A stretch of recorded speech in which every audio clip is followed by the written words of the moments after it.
Say, I am the greatest. Look at us, mama, we made it. I'm going in like I'm bathing. Yeah, they had a buzz, but we shaved it. They got me feeling like some gay. Ladies and gentlemen, welcome back to another episode. This is Talking Riches with the great Justin Harrison from Johns out South Carolina. He here today in New York City from Charleston. Welcome. Great to be here, man. You know, we go way back since Kifford Road, so Yes, sir. definitely good to be in the big city with you, man. Yes, sir. Appreciate you, man. So on the show, we like to talk about the blueprint of who you are, your foundation. Who raised you is very important, and that's to give the idea of who's your makeup of today. So let's start with your foundation. So come from Johns Island, Wamala, Charleston, South Carolina. Well, originally in Columbia, but family moved down there, so I claimed Charleston. I was all I really know. My dad, my mom raised me. I was lucky enough to be the youngest grand on both sides. So I probably have about 30 or 40 cousins on both sides that kind of helped navigate through life. You know, if they would play sports, if they did music, if they did art, school, whatever it was. Every summer I was able to kind of see that and kind of not be the first one through. So that's been very, very big with me. Religion always as well. My dad's a pastor, uncle's a pastor, family's full of, you know, religious and military. So that discipline, structure was kind of early on in my way. Nice. So with that foundation, you know, you growing up basically as a preacher's kid in a way. So what was that challenge like for you? Okay, I want to indulge in this, but I know I'm a preacher's kid too as well at the same time. That was definitely a target on my back. Anybody, teachers, friends, they're like, you're a pastor kid, you can't do that, whether it was Grand Theft Auto or just like regular rap music. But early on it let me know that, you know, just be myself. Like a pastor's kid, that's, you know, my dad's job. That hasn't really, I can't help that. I couldn't even pick my name here. So like learning to kind of like block out the noise or anything that's negative and stay true to who you are for the most part. Nice. So growing up in that process, right, what is some things that your parent instilled in you as like those different words? No, you're good. I'm trying to cut that off. Okay, so your different words, your different, I can cut, you can start. So you growing up as a preacher's kid during that time period, you know, you're a young kid, and your parents always said those small titles or sayings. What are some things that your father ever said to you or your mom ever said to you that you still use today? Ooh, free till you fool. My dad used to always say that. He's like, you know, especially like, I would say as a preacher's kid, my dad really wasn't as strict or restrained on me. He let me, you know, get burned, let me bash my head a couple times. If he said it one time, I didn't listen, but okay, you know, you're free till you're full. You know, I'm traveling here, I'm doing this, that, and the third. But that's when I always say, especially with the kids, I'm like, you guys are crazy. You guys are making TikToks in the middle of games, and you know, you're free till you're full. But you gotta learn from it. It's always a learning curve. So I think that was a big one. You know, hard head mixed soft behind. That was probably me a lot. Trying to do what I want to do. Right. But yeah, those are probably the two that stick with me the most. Nice. So I met you, first I met Brooks. Brooks is his oldest brother. Then I met Lauren right soon after that. So with that, you know, the bus is always like our foundation, actually where we got to know each other too as well. And you know, you never played football, but when basketball came around, you was always like all about basketball. Yeah. So your passion in basketball, how did your passion came about? I'll honestly say like being so much younger than all my older cousins, even my brother and sister, they have 4 or 5 years on me. So we weren't really in the same stages of doing anything growing up. So I would get home from school, like they were in middle school and I was in elementary school. Right. So one of my neighbors in Somerville, they had a basketball court, and I remember he was in 5th grade, I was in 4th, but he was in 5th grade, I was in 3rd grade. And when I'll get home early, we always play basketball together. And then it got to the point where I started playing so much. He went to middle school the next year. My brother was in middle school, sister's in middle school. No one's even home in the neighborhood. And his parents forced, I still remember that, they still let me come shoot basketball. So I'll get home at 2:30. My brother and sister probably get home like 4:30. And they'll roll the ball out and let me use their court the whole entire time until we moved down to Charleston. And Justin Frazier is great story here. So I liked basketball, but I wasn't as serious. It was just kind of like a pastime. I never played on the team or anything until I came down here. I would say it's my 2nd or 3rd week in Charleston. And I'm home early again, and I hear my basketball bouncing. And my dad got me a court at the new house and everything. And I'm like, who's this out shooting my hoop? So I go out there, and my mom's talking to her cousin, my Aunt Debbie now, but Justin's playing. And so I'm like, yo, what's your name? He goes, Justin. I look like, that's my name. I'm like, what's your middle name? It was Charles. I'm like, bro, that's my middle name. Like, it was like, so then I don't say nothing, I let him keep shooting. I'll go to my mom, like, yo, mama, who's this? She's like, oh, that's your cousin. He has the same name as you. He goes, Angelo, plays basketball too. And since then, like, I remember, you know, me and Justin, Right. joint to the hip, so I'll be at his house, he'll be at my house, and all we do is play basketball. I mean, any other way, and that kind of like boosted my like enthusiasm. I had now somebody my age, like I said, my brother's sister older, that was into basketball. And then I think after winter break, going into like my 5th grade year, Angelo, I met Ty Solomon. And we were in class, but I didn't know he played basketball. And then I'm like, oh, these are my people right here. I got Justin, I got Ty, and all we did was stay in the gym the other time. So that's really where it kind of blossomed. And that's around like the elementary time period, right? So, because I remember Ty was playing on our team when I was in like the 4th and 5th grade, but he was like a kid at a time period. I remember this young little dude playing with the adults one day, but he was dogging us so bad. So I was like, oh. I was like, oh, our dog's good at basketball. I was like, let me stay in the gym a little bit longer. So that process, right? You know, you elementary, now you're growing to middle school. So talk about your journey through the middle school process too as well. That's probably the toughest. So middle school, it really made me lock in, see if I'll say that's when I know I loved basketball. Because in middle school, like you said, Ty was playing up, Brandon, all those guys, they were playing up. They were athletic, and I don't know if you remember, I was short as can be. Yeah, that's what we were about surprised. How the hell this dude gets so I was like, I graduated middle school with 5'3". So I remember Justin was bigger than me. Ty was already on varsity in middle school, so I'm like, the depth chart, it looked very, very slim. You had Justin in the class under me, who's already bigger, stronger. You had Isaac, who's playing JV a couple years. Brandon was already on varsity by the time I was in middle school, and Ty was household name. So it definitely made me like pour into my work. I never really got too discouraged. Like, obviously, like I wasn't getting the acknowledgement or like the praise, but I was still making the all-star teams. I was still playing for Hog Gap. I was still trusting myself, and then, you know, God's plan, and by sophomore year I had a growth spurt, got a little taller, and then, you know, everything opened up from there. Nice, because at that time period, who was coaching during that time period? Saunders was still, so Coach Campbell and Mr. Fain were doing middle school, but Saunders and Solly were doing the high school. So from Coach Campbell and Mr. Fain, what are some things that they taught you and that they're instills? So Coach Campbell, man, that's like the OG for me. So after even besides coaching, he really got me started in the community involvement as far as like I'm coaching now. When I came back from school, he gave me, Ty, Justin, everybody jobs at Parks and Recreation, summer camps, which allowed us to train athletically and keep our schedule. So he really did a lot for us. So then I would say as far as coaching, he just told me to be like a good person, man. Coach Campbell's always looking out whether I need to ride home, whether I need to ride to practice. He did a lot allowing me to pursue my dream. So Mr. Fain was more the disciplinarian. Mr. Fain was the one kind of told me like, yeah, Justin, you know, you're good, stop playing around. Like, kind of like lock in, you know, can't get in trouble in school, you can't have your grades bad.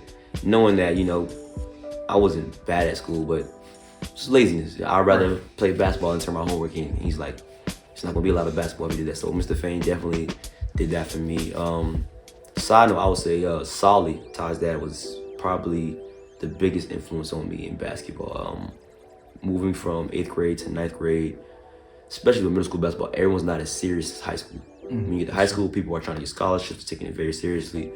He really taught me to game of basketball. At first, I could dribble, I could shoot, I could run, but I didn't know what a pick and roll. I didn't know the details of a pick and roll. So a lot of the stuff I do right now with coaching, it came from him teaching me plays, concepts, you know, just little things that I'll keep me forever that help me beat zone defenses, man defenses.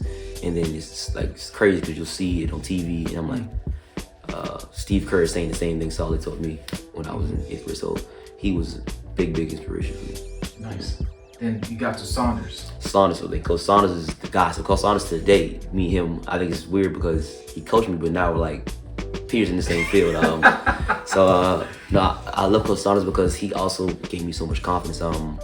When I first got to high school, and he's part of the reason everyone calls me Harrison now. He's like, I'm not calling both of y'all Justin. I'm going by your last name, Harrison and Frazier. No, Coach Saunders definitely opened a lot of doors for me. He was the one who kind of got me in AAU. He opened the gym up anytime. Like looking back at it, a lot of the stuff I do, like try to help these kids out, he did. He will open it on Sundays, open gym, Saturday mornings, and I remember countless hours, midnight in the morning, me and Ty, just in the gym, just us two. He'll be like, if you guys want to shoot a gun, he'll open the gym and we'll be there. So his just dedication to seeing guys who want to get better was out of this world, man. As far as even with TMP and Lowcountry Elite, helping me get offers, helping me come back into coaching, he's definitely been like, a role model in that regard. Nice. All right. So you went through your high school journey, right? And now it's post high school, right? So what was your journey like from, I'll say, post high school to before you got into coaching? So that was an interesting one. So after Coach Saunders and Solly left, we had like a rotating door of coaches.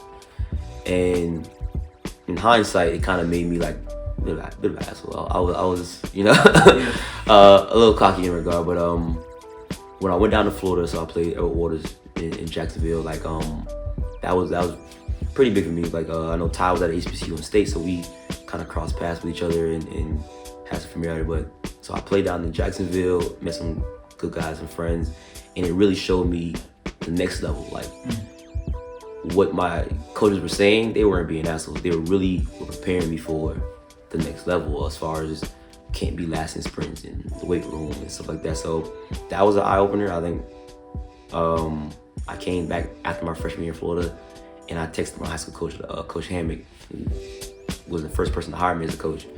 I was like, hey man, I apologize for like being an asshole my senior year. I didn't know you, didn't really know me that well, but you were a real person. Like you were telling me, Baptist Hill isn't, the goal, or like being Burke isn't the goal. It's really you versus you. How far do you want to take this? How well do you want to be at it?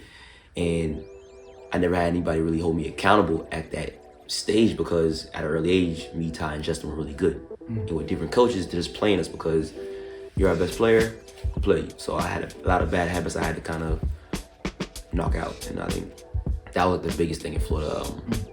It was not playing. And then the guys, they're so good down there, like especially in high school and college. You take some plays off in high school, somebody's open for three, they can't shoot. In college, no, everyone's shooting, everyone's dunking on it. So that preparation of just being more disciplined, no days off, outworking the guy next to you, and really just always keeping a positive mindset, really doubled down in college. Nice. So your journey through college, you understand like the preparation part of being a basketball player. Now you're thinking one day you laying your desk like, all right, maybe I want to get into coaching too afterwards. What was that thought process like when you decided to go to become a coach, and what was that challenge like in a way? So after I got hurt, I came back, and I remember like what you hurt? Do you remember what like happened to Paul George's tibia? So like when it wasn't as severe, but I had a fractured tibia, and it was misdiagnosed, shin splints and stuff like that. So I played through it, and it got worse and worse, and then I had a slight tear in my I can't even think of it right now. Meniscus. I had a slight tear on meniscus, so I did my MRI. They were like, you have both.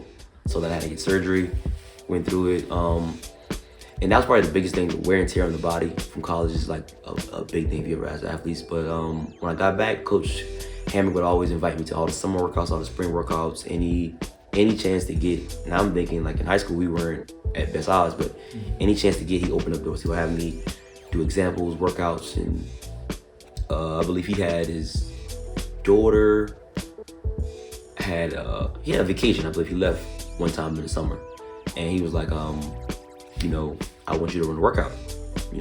You're a college athlete. Can you come in here and show the young guys? And I met a guy named Tyrus Richardson. Actually, I got to coach him. So He's one of my favorite players. But he was like in 7th and 8th grade. He was coming to high school workouts. And I just was able to run it.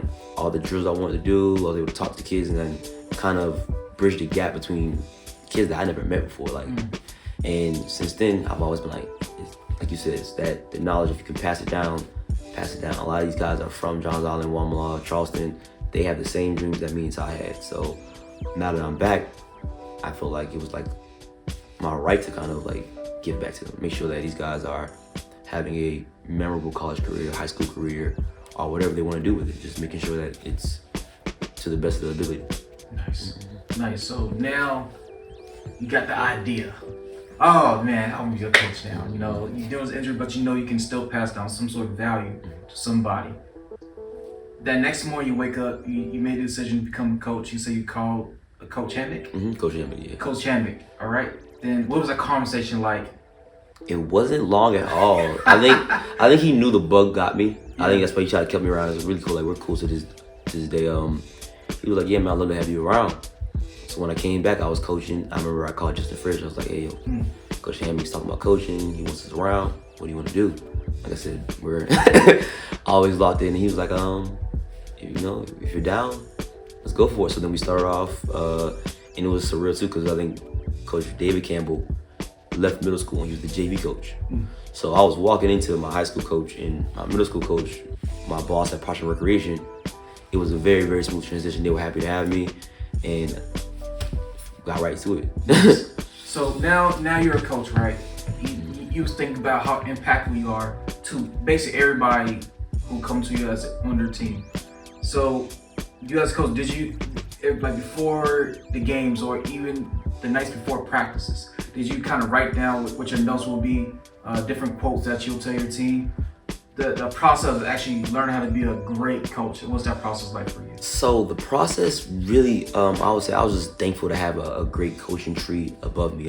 When I first got into coaching JV, Coach Hammock played at the Citadel, coached the Citadel, you know, had college level. Coach Saunders, Coach Solid, they played collegiate level. Coach Jay, which was Ty's coach at collegiate when he transferred over, multiple state champions. We worked out all the time in high school, so when I came back, he was still collegiate, and we hit it off. So really, I mean, they're probably annoyed at me how many questions I asked them. What about this? What about this? What's this? What's that? You know, what's these rules? How do you get boosters? How do you get this, that, and third? But really just trial and error for a lot of it. Asked them a lot of questions under their wing and worked my butt off, man. I was doing every camp, every AAU program, any chance to be in the gym and kind of redefine my game, perfect it, or the same way players play. As a coach, you gotta coach, so I do anything. And to this day, it's the same way. I help out with the JV, help out with the girls team, dynamic, TNP or Charleston Raptors, Middleton Hoops, anything. Any way I can be around it and just find ways to better my communication for the players, because that's like the biggest thing, you know, getting them to understand what the message I'm trying to give to them. Nice. What's more important to you as a coach? Talented player or the player who's not as talented but works hard? Hard work beats talent when talent does not work hard. That was probably a tough pill to swallow, because especially in coaching, travel or whatever, you'll see so many talented guys, but they're not coming to practice. They don't really care about it. They don't love it. And then you have guys like myself, I was 5'3", they love the game. And you know, the work always works. I see guys who come in small fries, can't dribble, can't shoot, but if they're working, you know, so hard, so long, they're gonna elevate. Kobe Bryant, obviously, is one of my favorite players. He has it's a quote, but he has a video, and it always stuck with me. Even before his passing, he goes, "Your job is to be a professional basketball player." This is why I was in college. I used to work my tail off. He goes, so you wake up at 4 a.m., hit a workout, get breakfast, go do it again at 8. You know, relax, go do it again at 2. Eat dinner, whatever it is, go do it again at 6. Go to sleep. Those 4 workouts. Some guys are doing 1 a day. And he goes, now imagine doing that for a year, 5, 10 years. The separation comes from the work. He says, at a time, they'll ask you, how can I do this? What can I do that? And you're so far advanced, you're 20 years ahead, you're 5 years ahead because of how much time you put in the gym. So that's like the same thing. I try to always get as much reps in because you can't get your time back, so you might as well use it resourcefully. That's good. Kobe Bryant said that. Yeah, he was Damn, like, Kobe. I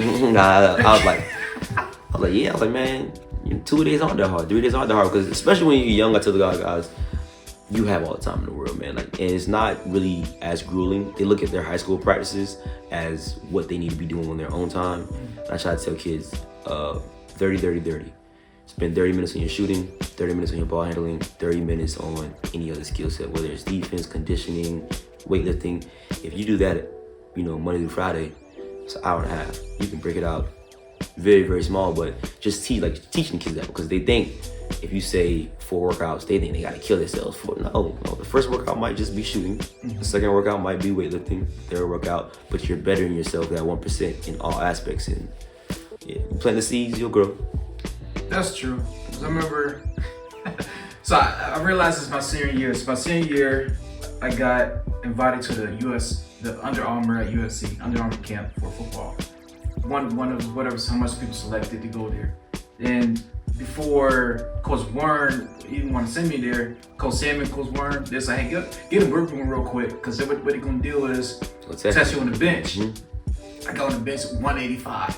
I was lazy, I didn't want to work out. I relied everything on talent during the whole time period. Got on the bench, 1 rep, ooh, got it. Second rep, that was that. They looked at each other. I was like, we can't send you there. Cause that's you don't want to be the asshole or the jackass, but I think it's actually does them less justice when you put them out there, because once they know you, Ronald, okay, St. John's, and if you don't check those boxes, they probably don't give you a second look. So we'll rather your first impression be at least an impression that's outstanding. And that's something like as my kids at St. John's, I think I did a good job with. A lot of my kids, I have 3,000 or 4,000 point scores from St. John's, which was like crazy. I had this dude, I forgot his name, but he's a Hispanic dude. Christian, yeah. So that is another great story. And it's all full circle. That's why I kind of like pour into it. When I was a senior in high school, I did summer camp. So me, Ty, we're doing summer camp. I have pictures of Christian and Alex, the 2 brothers. They're like 3rd and 4th grade. They're at the summer camp. So every year that I'm in high school and college, I'm working the summer camp until they get to high school. So I coach them rec basketball on the island with Coach Campbell. I'm doing that with summer camp basketball games. I'm with them pretty much so long. And then I got head JV job and I'm coaching AAU. And then mom calls me, she's like, hey, they want to transfer to St. John's. They're like, yeah, they like you, man. They spend so much time with you and Justin Frazier. They really want to come to the island. So that's how we got them there. And like I said, Christian, I talked to him today actually. One of my favorite players to coach, man, Jim Rat. And I'm so glad that I was able to, pour into him for years. Like, we talk all the time. He's like, yeah, I remember when you had a mohawk. I remember when you was a kid. I'm like, dang, we were together for years. It was like the same thing with Coach Saunders. Like, he probably doesn't look at it, but when I met Coach Saunders, I was in 5th, 6th grade. So to this day, I've known him for the majority of my life, even Coach Cam with him. So I think blossom into that coaching tree. I think Christian is coaching now. A few of my guys are still in college. So I can already see anytime he was coming around, I'll gladly point I think my little cousin played for you last year, Cameron. Bill. Yep. So he just hit the game winning shot in Charleston, the Big Shots AAU finale, like the last AAU tournament of the entire year. Nice. Hit the game winner, man. Great kid, won MVP. One of my favorite players. I had him in rec too. So like I posted the other day, and if you go on my page, you'll see it's surreal when I look at it now from coaching only 3-4 years. A lot of the kids that I'm graduating, I've known somehow. Like you said, that's your cousin, or they'll be at Hot Gap, the street course, or I play with their brother or their cousin or their uncle. So it's like, yeah, man, these people are like family. I gotta give them, a good chance, a fair chance to do the right thing by them. A lot of people are looking for ways to take advantage. Like, no, man, any of these kids from Charleston or Johns Island, some way, shape, or form, are probably gonna be chased back to family and friends. So correct. Yeah, Cameron, man. So that's bad. I'll talk about that. Cameron Billis, that's my guy. Yeah. One of my favorite athletes. Yeah, he's the he dunked on JV. I never forget that. Like, he put the ball behind his back. There's a clip. He puts the ball behind his back, like John Wall, and dunks it on JV. and I'm in the stands, and I look at because Justin Frazier's coaching JV. I'm like, why that boy not on varsity? Like like you holding out on me right now. So yeah, Cam is definitely one of the ones, man. So look, working with him right now, actually trying to get him. He's at then he went to Denmark, but he has some offers for some small schools to play basketball. I'm just trying to work on him. Yeah, he's definitely the guy. He's really good. Yeah. So all right, your next steps. You're coaching now, so. Now your life journey's kind of changing now, so you're gonna be those Sollys of the world. So you're gonna be the Sollys of the world, Sollys, the Div Kimball's of the world. Where do you see yourself now and your kids, like, well, actually now yourself, 10 years from now as a coach?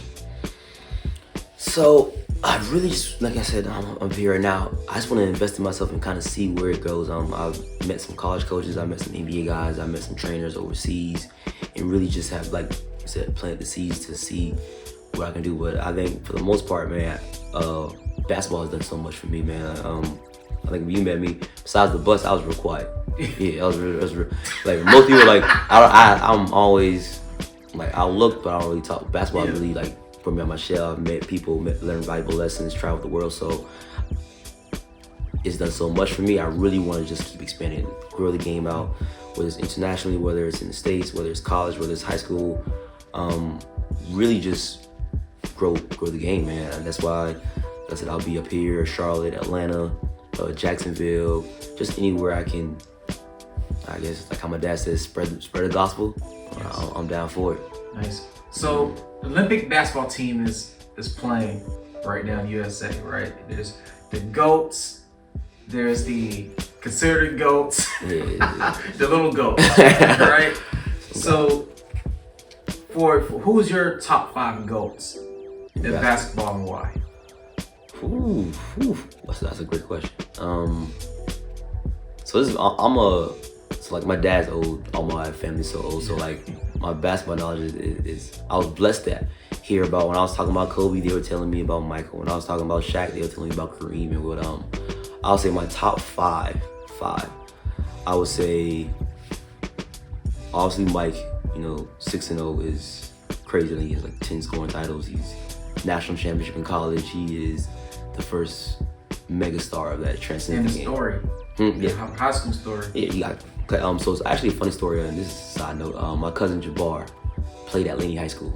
He broke Michael Jordan's score record. Yeah. So yeah, that's what I was saying. Like even in basketball, like, I was able to watch him when I was younger, and he kind of put me in the right place. Like, hey, keep working, just keep working. So, so Mike, LeBron, I think on and off the court, he is like kids probably around the world probably hate hearing it. Like LeBron and Steph. That's who y'all should like emulate. Like those are guys on and off the court, family, the career, how they motivate guys around them, how they carry themselves. Those guys are it. And obviously 40K points from LeBron James, and he's going to be.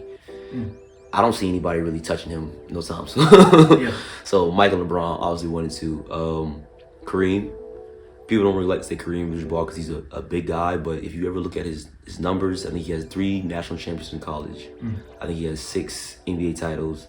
He won one with the Milwaukee Bucks. I think he lost. I think he's been like to 9 of them. So because him and Magic lost a few. So he was the all-time scoring leader before that, and like he's big time. Like if you really watch him, he transcended. Like Lou Alcindor, people didn't want to play him. They changed the rules in college that he couldn't dunk. That's why he created the skyhook. In high school, he was the most dominant player in high school. 7 foot, just dunking on everybody. So they were like, they banned dunking in entire college basketball just to stop him. And that's when he just got his touch. And then he made the league, and he was the rest is history. Yeah, and that's why I think Hakeem and Clyde Drexler, they came in a few years later with Houston, and they had 5 Slamma Jamma because right after that they finally let people start dunking again. So when they saw that team come in, saw the story. So Kareem, Mike, LeBron, Magic is up there. I think Magic's first 10 years in the NBA, he went to the non-finals. People don't really think, yeah. 9 finals? Yes. So LeBron, 9 finals don't really... Yeah, I mean, it's still like, how crazy because you only see it between the two 6'8" point forwards. But yeah, when Magic came out, I think he won national championship, came in, didn't win Rookie of the Year or anything like that, but won an NBA championship his rookie season, and then since then he's carried on. I think he missed 4 or 5 years with the diagnosis. I'm like, yeah, it might not be Michael Jordan if Magic stays healthy and stays in Lakers built around him. I think he was on pace to be unbelievable. Him and Kareem were doing the thing. So yeah, Magic, Kareem, Braun, Mike, and the fifth. The fifth would be my personal. I'll say Kobe. Huge Kobe fan, just because I mean, growing up watching him, he was like a superhero. Like I didn't really get a chance to see Mike, and LeBron plays a holistic game. If you're not a deep basketball fan, the details that like LeBron and Chris Paul, Joker, you don't really catch up on. As far as like, the team leadership stuff, as far as the assisting, play calling, Kobe Bryant was a dog. Like, give him the ball, he's gonna guard your best player, he's gonna score 40, 50, 60, whatever you needed to win that game. He is a missile for us. So Kobe Bryant was like my childhood hero. So like, yeah, Kobe Bryant is definitely one of the ones that I put in that 5. Nice. So got your top 5 and everything. Your family also has a great restaurant in Charleston. Talk about the process of how Brooks even became a chef. Cause I didn't never seen that coming from Brooks. So I was in Florida. It was the end of my freshman year, and like basketball season takes up a lot of time, so I'm not really home. My dad's like, yeah, but a restaurant. I'm like, huh? Like, you're a pastor. I'm like, what are you doing right now? He goes, yeah, I got a restaurant. Your brother's coming home from the military, and like we're gonna try to make it work. So then my sophomore year in Florida, my brother does the culinary stuff at Trident. Goes like hooks up with some people. In fact, I forgot his name, but one of his chef friends is on HBO show like The Chopping Block. He always comes in. He's from Gullah Geechee chef, world renowned.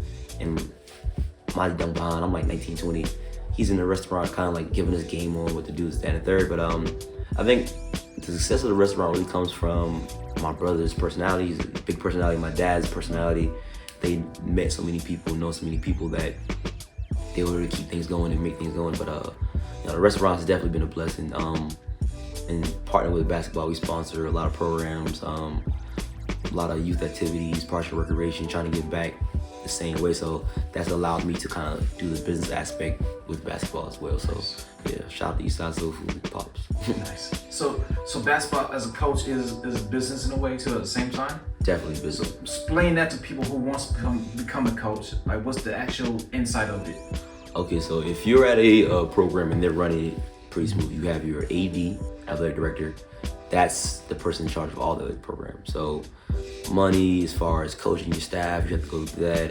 Game scheduling, player development, player process, as far as physicals, all that. So you have that can be teaching. You have principal in school as well. You have teachers who are connected to the players, but as a coach, you always have to do a relationship with them. You have parents, you have booster clubs, you have sponsorships. It is many hats you're wearing. I think I gotta find the picture, but community outreach, you gotta talk to businesses, shake hands, kiss babies. A lot of it, it's nothing bad. You just have to kind of figure out how everything is cohesive. And it's no different than when you're playing a game and you have a star point guard and a big man. You have to figure out how to make them work together. It's the same thing. So you have to kind of get on a good page with your teachers so that your teachers know what players are looking out for. You gotta get your players right, get the parents right. You gotta talk to them all, because the worst thing you can do is just assume or be negligent of it. And you got a kid who's great talent, but he's not doing the school, or he's not coming home after practice, or he's lying.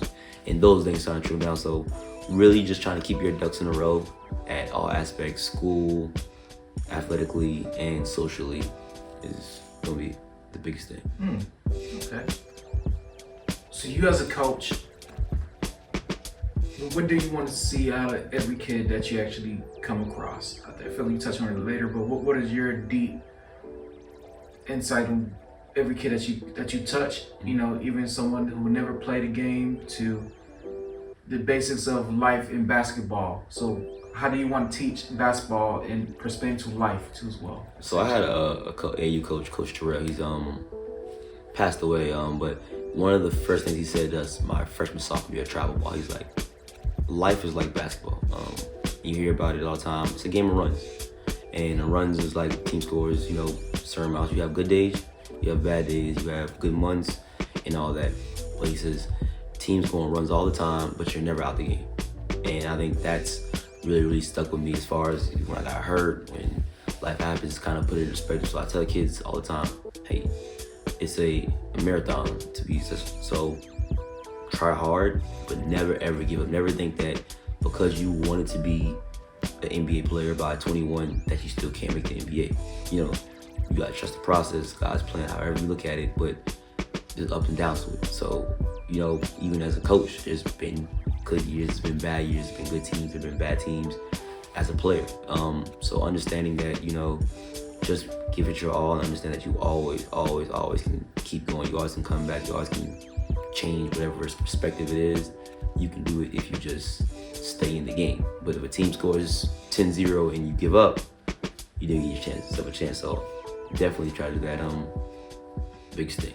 Life's a game of runs. Games and runs. Life is games and runs. So how can someone reach out to you to be a mentor and coaching, guidance from even other players from different teams, of course, and just be a big brother? How can someone reach out to you?